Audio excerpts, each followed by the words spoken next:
When you think of a knight, you probably imagine shining armor, heroic battles, royal banquets, and epic quests, brave warriors riding into battle to defend honor and kingdom. But what if I told you that real knights didn't live like the movies? Their lives were tougher, dirtier, and far more complicated than the legends suggest. Today we're diving into the real life of a medieval knight. First of all, you weren't just born a knight. Most knights started as young boys, often around the age of 7.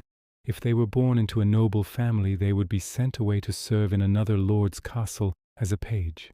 There they learned basic education, manners, religion, and how to handle weapons.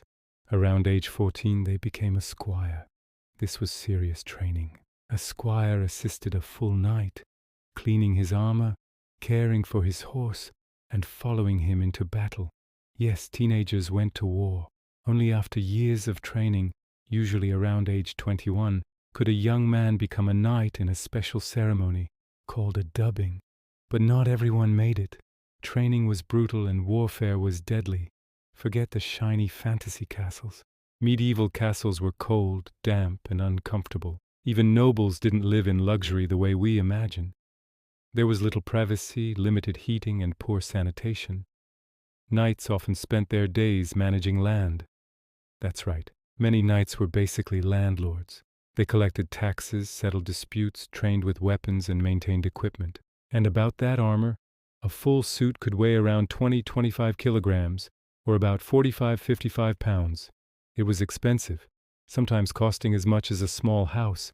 Knights had to maintain it constantly because rust was a serious problem. Battle was nothing like a choreographed movie scene. Medieval warfare was chaotic and terrifying. Knights fought with swords, lances, maces, and sometimes axes. Combat was close, loud, and extremely dangerous. Despite their heavy armor, knights could still be injured or killed. Arrows, crossbows, and blunt weapons were especially deadly.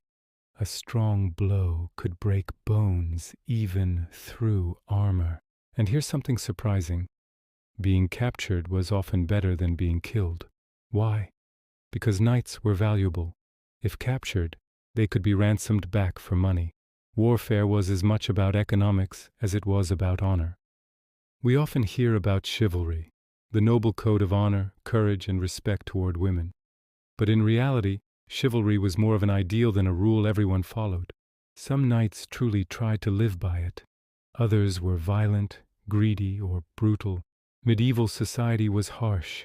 Raids, power struggles, and political conflicts were common. Not every knight was a noble hero. Some were feared as much as they were respected. Still, the idea of chivalry shaped European culture for centuries. It influenced literature, romance, and the image of the perfect warrior.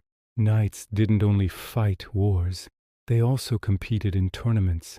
These events were part sport, part training, and part entertainment. Jousting, where two knights charged at each other with lances, was extremely popular. It was dangerous and could cause serious injury or death. Winning tournaments brought fame, wealth, and sometimes even political connections. For some knights, tournaments were a major source of income. So how did a knight really live? Not as a fairy tale hero in shining perfection, but as a trained warrior, landowner, political figure, and sometimes ruthless fighter in a dangerous world. Their lives were shaped by duty, violence, loyalty, and survival. The legend of the knight is romantic, but the reality was far more human. And maybe that makes their story even more fascinating. Don't forget to hit the subscribe button so you don't miss any future videos.